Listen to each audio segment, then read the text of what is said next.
मेरे लिए बहुत यादगार बना दिया है।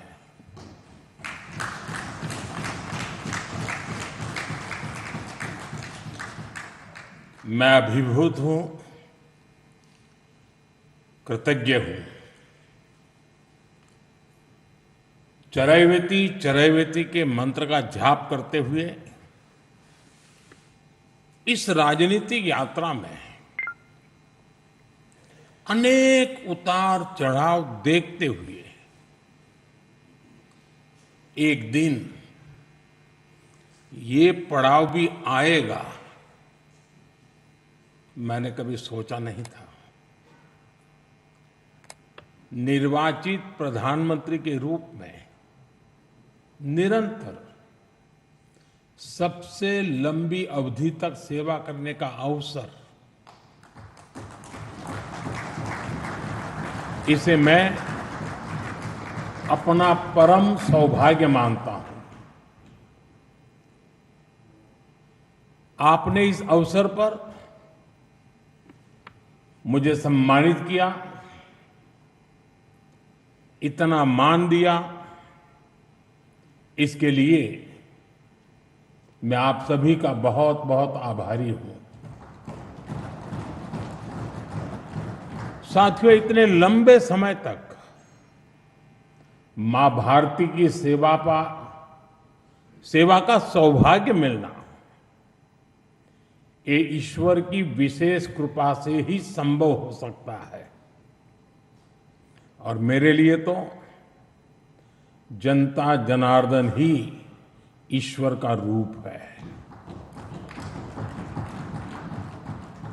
और इसलिए मैंने इस सेवा कार्य को हमेशा एक साधना के रूप में ही देखा है। और ये साधना भी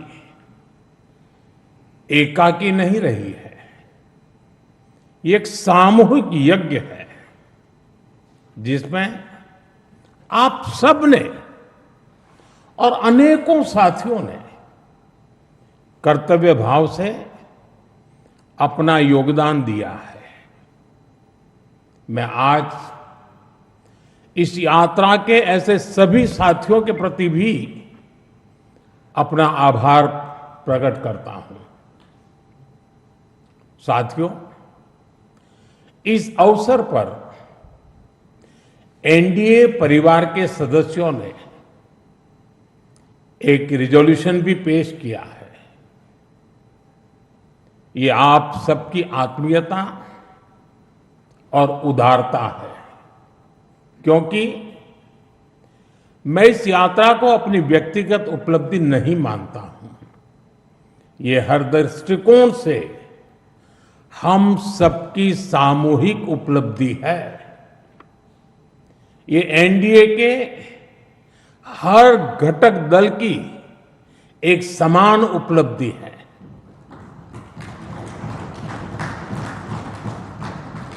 इसलिए मैं इस प्रस्ताव को आप सभी को, भाजपा समेत हमारे एनडीए परिवार के सभी कार्यकर्ताओं को समर्पित करता हूं। साथियों, भारत की जनता का निरक्षीर विवेक हमेशा अद्भुत रहा है। देश की जनता ने राष्ट्रीय स्तर पर राजनीतिक स्थिरता का महत्व समझा है। ये जनता जनार्दन की परिपक्वता ही है कि उसने लंबे समय तक मुझे इस तरह जनता की सेवा का अवसर दिया। 2014 के पहले के कई दशक बहुत अस्थिरता और उथल-पुथल से भरे हुए थे। इसका देश को बहुत नुकसान भी उठाना पड़ा। लेकिन अब देश की जनता एक स्थिर सरकार का काम भी देख रही है और उसकी निर्णायक क्षमताओं की प्रशंसक भी है।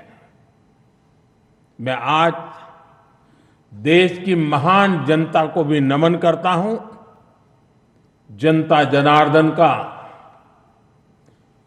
आभार व्यक्त करता हूं।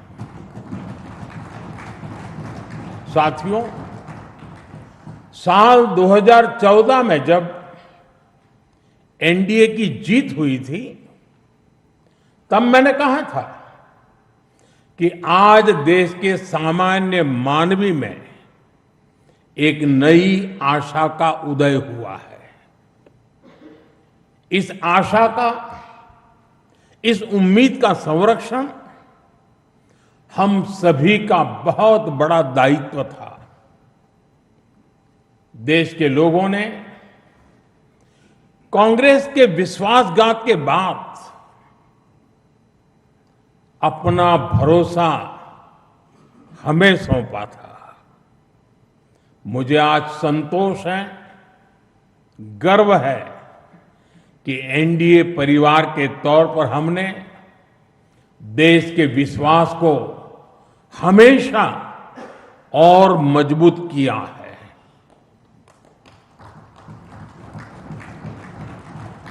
2014 में आशा का उदय होता सूरज आज नए आत्मविश्वास के प्रकाश पुंज में बदल गया है। भारत के लोगों ने पहली बार ये देखा है कि जब सही नीयत से सरकार चलती है तो तेज गति से विकास भी होता है। एनडीए सरकार के इन 12 वर्षों में 25 करोड़ से ज्यादा लोगों का गरीबी से बाहर निकलना ये दिखाता है कि हमारी नीतियां सही हैं, हमारी दिशा सही है। ये सफलता आज देश के हर उस व्यक्ति को एक भरोसा देती है कि एक न एक दिन उसका संघर्ष भी खत्म होगा, एक दिन उसके सपने भी पूरे होंगे। और मैं मानता हूं, कल जो गरीब था, आज जो न्यू मिडिल क्लास बना है, उसे अब हमें पीछे नहीं होने देना है। इसलिए सरकार के नाते, जनप्रतिनिधि के नाते हमें दिन रात काम करना है, परिश्रम की पराकाष्ठा करनी है। और इस संकल्प के साथ कि 140 करोड़ का ये देश हमसे जो उम्मीदें लगाए बैठा है वो जरूर पूरी हो। भारत का युवा, भारत की नारी शक्ति, भारत का मध्यम वर्ग, भारत के किसान, सबकी आकांक्षाएं, उनकी एस्पिरेशंस हमें पूरी करनी है। आज देश का हर नागरिक विकसित भारत के सपने से भरा हुआ है। विकसित भारत का सपना अब किसी एक व्यक्ति का नहीं रहा, किसी सरकार का नहीं रहा, किसी दल का नहीं रहा। देश के जन जन का सपना बन चुका है, संकल्प बन चुका है। और इस सपने की पूर्ति के लिए हमें अपना हर पल समर्पित करना है। साथियों, एनडीए के 12 वर्षों की एक बड़ी सफलता यह भी है कि देश कांग्रेस के कुचक्र से आजाद हुआ है। कांग्रेस ने देश को लाचारगी, बेचारगी और हीन भावना के गर्त में गिरा दिया था। देश को यही एहसास कराया जाता था कि भारत में विकास धीरे धीरे ही होता है, भारत में तेज विकास संभव ही नहीं है। और बड़ी ही चतुराई से इस धीमी विकास को एक नाम दिया था हिंदू ग्रोथ रेट, यानी कार्यशैली कांग्रेस की, दायित्व कांग्रेस का, विफलता कांग्रेस की, लेकिन कलंक देश की बड़ी हिंदू आबादी के नाम लगाया गया, जबकि असल में इस कुसंस्कृति का नाम होना चाहिए था कांग्रेस ग्रोथ रेट। इस कांग्रेस ग्रोथ रेट में ना गवर्नेंस थी, ना नीति, ना नियत और ना ही निर्णय। साथियों, पहली बार अटल जी के नेतृत्व में एनडीए सरकार आई, तब जाकर हमें एक झलक दिखी कि विकास में गति कैसे आती है। लेकिन दुर्भाग्य से 2004 में देश फिर से अस्थिरता के बवंडर में और कांग्रेस के शिकंजे में फंस गया। विकास तो दूर की बात है, देश को कांग्रेस ने एक के बाद एक हजारों करोड़ रुपए के घोटालों में घसीट दिया। साथियों, देश का भाग्य फिर तब बदला जब 2014 में एनडीए की सरकार बनी।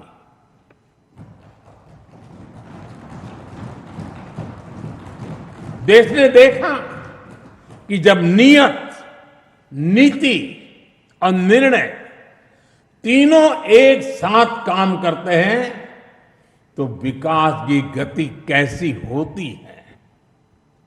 देश ने देखा कि जो काम दशकों में होते थे वो काम महीनों में होने लगे। 2014 में 74 एयरपोर्ट से 2026 में 160 से अधिक एयरपोर्ट तक, 2014 में 1000 किलोमीटर एक्सप्रेसवे से 2026 में 6700 किलोमीटर एक्सप्रेसवे तक, 2014 में सिर्फ 5 शहरों में मेट्रो से 2026 में 20 से ज्यादा शहरों में मेट्रो तक, 2014 में 700 करोड़ रुपए डिफेंस एक्सपोर्ट से 2026 में 23,000 करोड़ रुपए के डिफेंस एक्सपोर्ट तक। देश ने बहुत लंबी यात्रा तय की है। साथियों, 2014 में देश में केवल 25 करोड़ इंटरनेट यूजर थे। आज 100 करोड़ से अधिक यूजर इंटरनेट से जुड़े हैं। 2014 में डिजिटल पेमेंट्स ना के बराबर थे। आज भारत डिजिटल ट्रांजैक्शन में नंबर 1 देश है। 2014 में भारत अपनी जरूरत का ज्यादातर मोबाइल बाहर से मंगाता था। आज भारत 33 करोड़ से अधिक मोबाइल हैंडसेट खुद बनाता है। 2014 में सोलर क्षमता केवल 2.5 गीगावाट थी। आज यह 150 गीगावाट से अधिक है। 2014 में एथेनॉल ब्लेंडिंग केवल 1.5% था। आज यह 20% तक पहुंच चुकी है। 2014 में देश की एक भी सेमीकंडक्टर यूनिट नहीं थी। आज देश में बन रही 10 से ज्यादा सेमीकंडक्टर यूनिट्स भारत को आधुनिकता की तरफ ले जा रही है। साथियों, हमने देश की जरूरतों को अपनी नीतियों और निर्णयों का आधार बनाया। नई सोच से नए फैसले लिए। हमने युवाओं के लिए स्किल डेवलपमेंट मिनिस्ट्री बनाई। सहकारी क्षेत्र को मजबूती देने के लिए अलग कोऑपरेटिव मिनिस्ट्री बनाई। हमारे मछुआरे भाई बहनों के लिए अलग फिशरीज मिनिस्ट्री बनाई। हमारा फोकस क्लियर था, विकास की इस दौड़ में कोई पीछे न छूटे। साथियों, हमने दिव्यांगजनों के लिए कानून बनाया, आदिवासियों के लिए जनमन जैसी योजनाएं शुरू की, पशुपालकों और मछुआरों को पहले किसान क्रेडिट कार्ड का लाभ नहीं मिलता था, हमने उन्हें भी इस सुविधा से जोड़ा।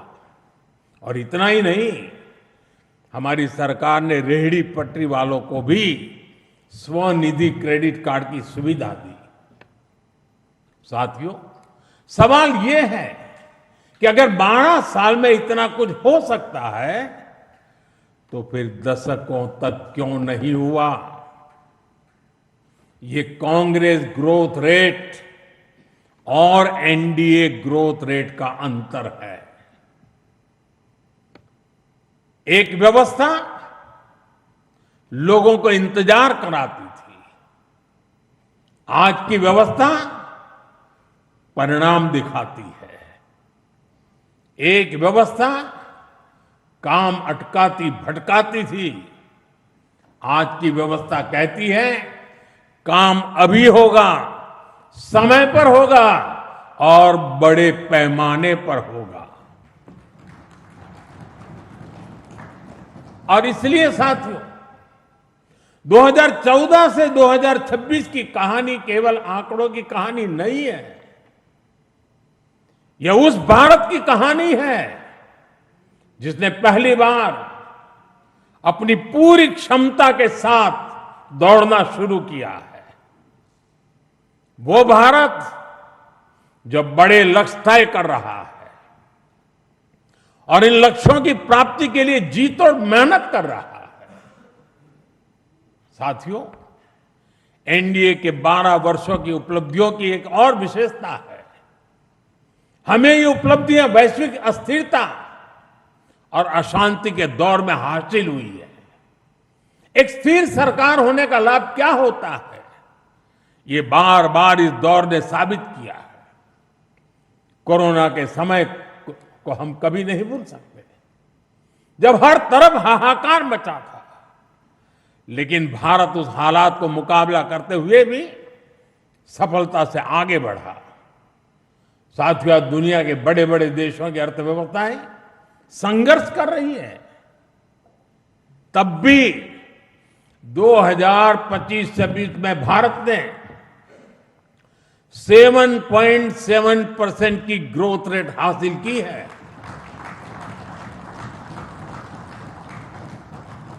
और पिछला क्वार्टर तो जो 31 मार्च को खत्म हुआ, उसमें भी भारत की ग्रोथ 7.8% रही है। ये सफलता इतनी आसान नहीं है दोस्तों। हम फ्रेजाइल 5 के कटघरे से बाहर निकलकर आज दुनिया की तेज गति से आगे बढ़ने वाली अर्थव्यवस्था बन चुके हैं। साथियों, कल के विकसित भारत की गारंटी है आज का आकांक्षी भारत। आकांक्षी भारत के गर्भ में विकसित भारत पल रहा है।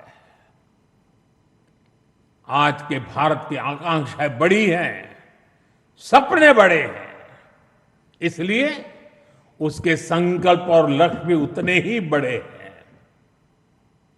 देश की इन आकांक्षाओं का वाहक हमारा मिडिल क्लास है, नियो मिडिल क्लास है। इसलिए हमारी सरकार मध्यम वर्ग के एस्पिरेशंस को पूरा करने में लगी है। मिडिल क्लास की ईज ऑफ लिविंग, उसकी क्वालिटी ऑफ लाइफ, उसके लिए नए अवसर और नई संभावनाएं, हमने हर फ्रंट पर काम किया है। साथियों, 2014 से पहले मिडिल क्लास कानून की उलझनों का सबसे बड़ा शिकार हुआ करता था। जटिल टैक्स सिस्टम, आमदनी के सीमित स्रोत और टैक्स का बड़ा बोझ, खराब गवर्नेंस की मार, ये सब सामान्य मानवीय के लिए डेली लाइफ की चुनौती होती थी। लेकिन हमने मिडिल क्लास की परेशानियों को समझा, हमने मिडिल क्लास की आकांक्षाओं को समझा और इसलिए आज 12 लाख रुपए तक की आमदनी पूरी तरह से टैक्स फ्री है।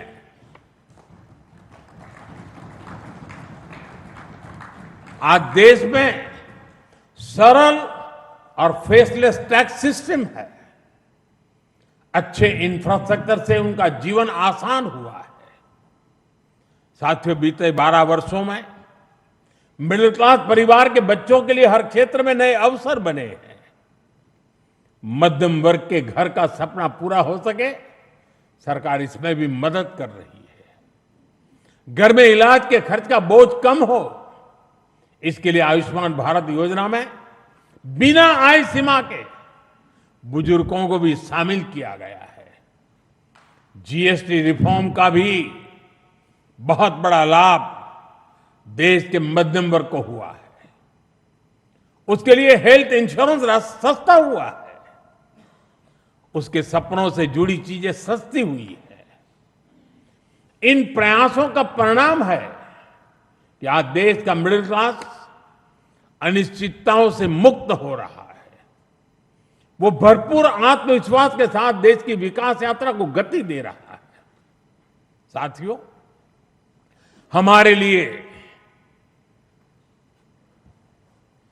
दल से हमेशा अगर बड़ा कुछ है तो हमारा देश है। दल से बड़ा देश है। और जब नेशन फर्स्ट, देश प्रथम की भावना से काम होता है तो कोई भी निर्णय कठिन नहीं होता। इसलिए ऐसे फैसले जिन्हें पहले असंभव समझा जाता था, जो देश के सुरक्षित भविष्य के लिए अनिवार्य थे, हमने बहुत ही सधे हुए तरीके से उन फैसलों को भी लिया। पहले सरकारें आर्टिकल 370 की बात करने से डरती थी। हमने उसे खत्म करके पूरे देश में एक संविधान लागू किया। पहले नॉर्थ ईस्ट से बम, बंदूक और ब्लॉकेट जाने का नाम नहीं लेते थे। हमने नॉर्थ ईस्ट में शांति भी लौटाई और स्थिरता भी लेकर आई।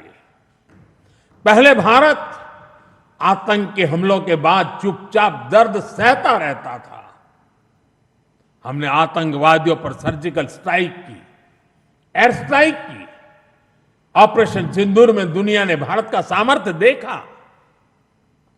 साथियों, पहले मान लिया गया था कि नक्सलवाद, माओवाद अब कभी नहीं खत्म होने वाले हैं, कभी खत्म हो ही नहीं सकते।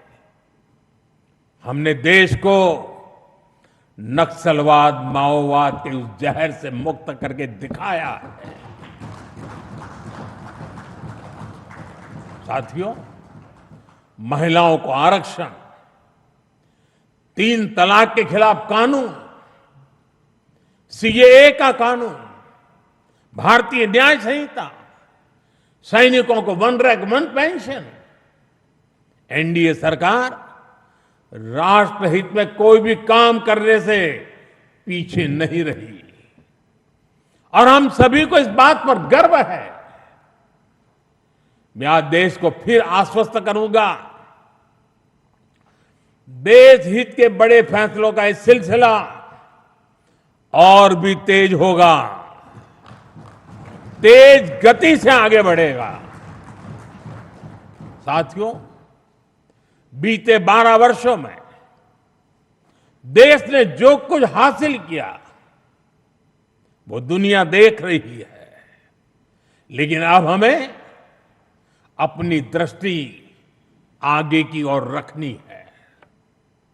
हमें 2047 के लक्ष्य को देखते हुए उस लक्ष्य को पूरा करने के लिए अपनी स्पीड को और बढ़ानी होगी। हमारा बेंचमार्क अब यह होना चाहिए कि बीते 12 वर्षों में जो स्पीड और स्केल हमारी रही है, उसको हम और अधिक बड़ा और व्यापक कैसे बना सके। आज ग्लोबल ग्रोथ में भारत की हिस्सेदारी लगातार बढ़ रही है। इसलिए भारत को अब ग्लोबल पैरामीटर्स, ग्लोबल कंपटीशन और ग्लोबल पर्सपेक्टिव देखना है। दुनिया भारत से सॉल्यूशन चाहती है। दुनिया भारत में वैश्विक सप्लाई चेन का एक भरोसेमंद पार्टनर देख रही है और हमें दुनिया की इन अपेक्षाओं पर खरा उतरकर दिखाना है। हमें यह समय गंवाना नहीं है और मैं बार बार कहता हूं, यही समय है, सही समय है। साथियों में फ्यूचरिस्टिक टेक्नोलॉजी में खुद को श्रेष्ठ रखना है। हमें सिर्फ दुनिया जैसा नहीं करना, हमें दुनिया से एक कदम आगे रहना है। अब जैसे एनर्जी सिक्योरिटी है, बीते 12 वर्षों में हमने ऊर्जा में आत्मनिर्भरता के लिए अभूतपूर्व काम किया। मैंने लाल किले से समुद्र मंथन अभियान की घोषणा की थी। ये बहुत ही महत्वाकांक्षी मिशन है।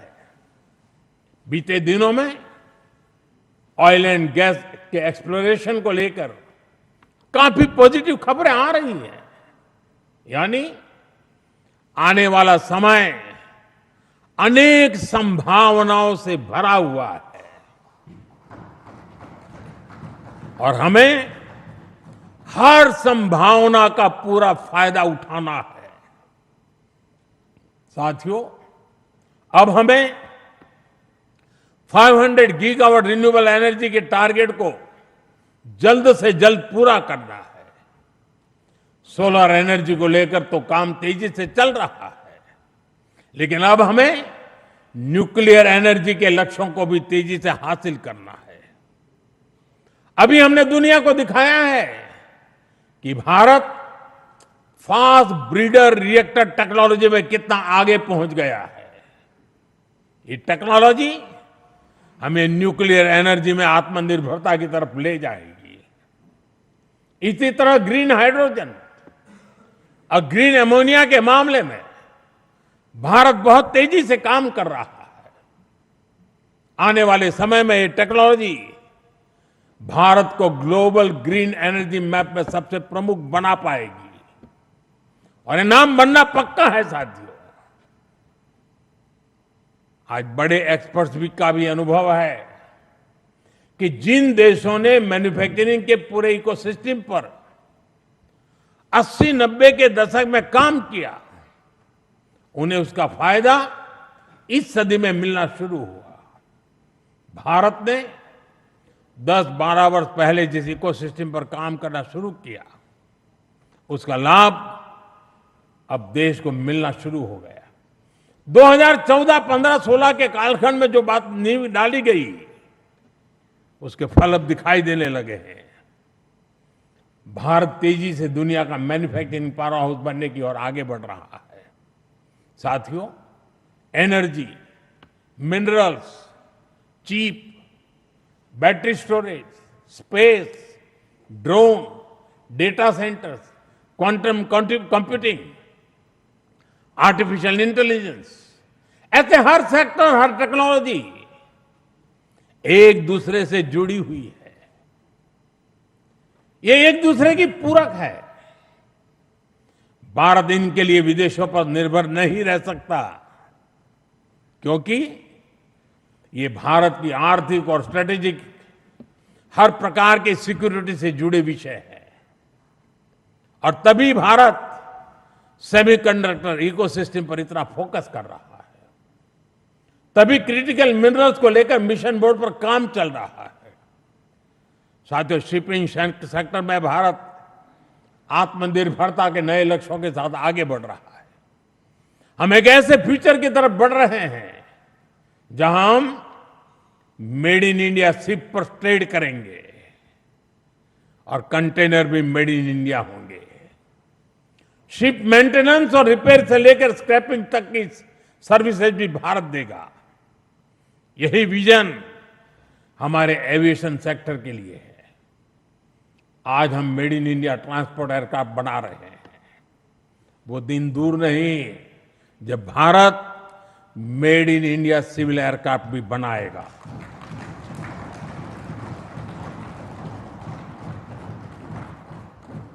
देशवासी मेड इन इंडिया विमान में ही यात्रा करेंगे, वो दिन मैं देख रहा हूं। जो साथियों, ये सदी टेक्नोलॉजी की है, डेटा की है।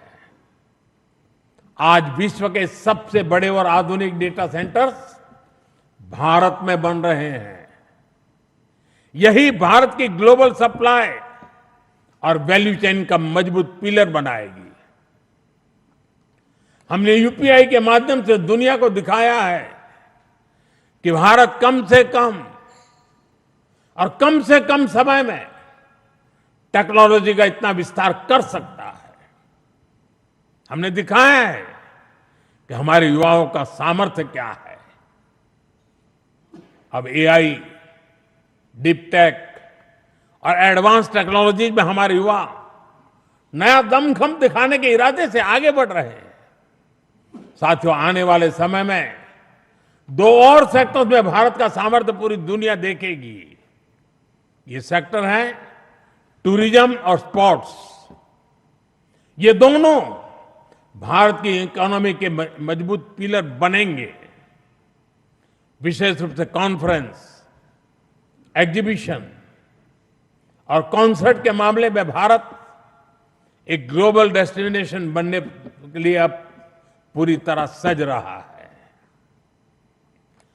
आधुनिक इंफ्रास्ट्रक्चर से सेक्टर को बहुत पुश मिलेगा और स्पोर्ट्स में तो भारत के युवा कमाल का प्रदर्शन कर रहे हैं और हर दिन उनकी परफॉर्मेंस निखरती जा रही है। भारत दुनिया की बिगेस्ट स्पोर्ट्स लीग की धरती बनता जा रहा है। आने वाले सालों में हमारी ये ख्याति और बुलंद होगी। ओलंपिक्स के लिए हमारी तैयारियां भी भारत की एस्पिरेशन का ही प्रतिबिंब है। हमें छोटा नहीं सोचना है, हमें लक्ष्य ऊंचे रखने हैं और उन्हें प्राप्त करने के लिए पूरी ताकत लगा देनी है। साथियों, आज भारत रिफॉर्म एक्सप्रेस पर सवार होकर तेजी से आगे बढ़ रहा है।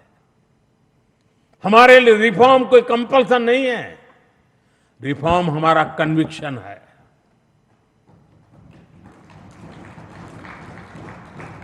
और देश भी निरंतर रिफॉर्म्स को सपोर्ट कर रहा है। साथियों, देशवासियों की सहभागिता की हमारी बहुत बड़ी शक्ति है। ये 12 वर्ष सरकार और समाज की सहभागिता का उत्सव मनाने वाले रहे हैं। बीते 12 वर्षों में मैंने जो भी सहयोग देश से मांगा, देशवासियों ने दिल खोल करके साथ दिया है। मैंने स्वच्छता का आग्रह किया तो पूरा देश निकल पड़ा। मैंने देश से डिजिटल पेमेंट अपनाने के लिए आह्वान किया तो भारत रियल टाइम ट्रांजैक्शन में दुनिया में सबसे आगे निकल गया। मैंने कोरोना महामारी के दौरान एकजुटता का, संयम का आग्रह किया तो देश ने एकजुट होकर उस महामारी का सामना किया। जनता ने कभी हमें निराश नहीं किया। साथियों, आने वाले समय में भी इसी जन विश्वास और जन भागीदारी के साथ हमें आगे बढ़ना है। सबका साथ, सबका विकास, सबका विश्वास और सबका प्रयास, ये हमारा मंत्र रहा है।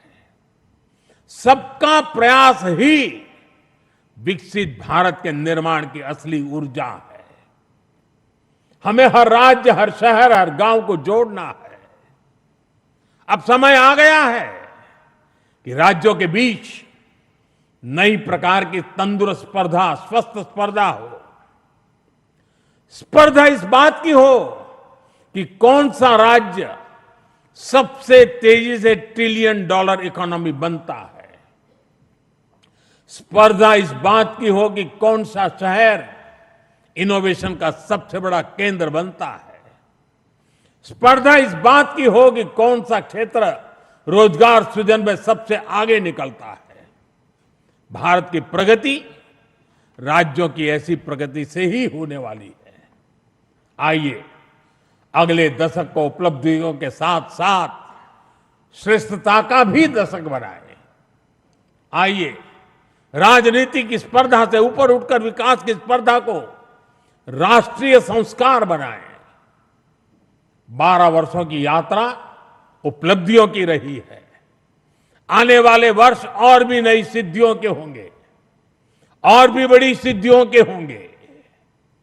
इसी विश्वास के साथ आप सभी का मैं फिर से अंतःकरण पूर्वक आपके साथ सहयोग समर्थन के लिए आभार व्यक्त करता हूं।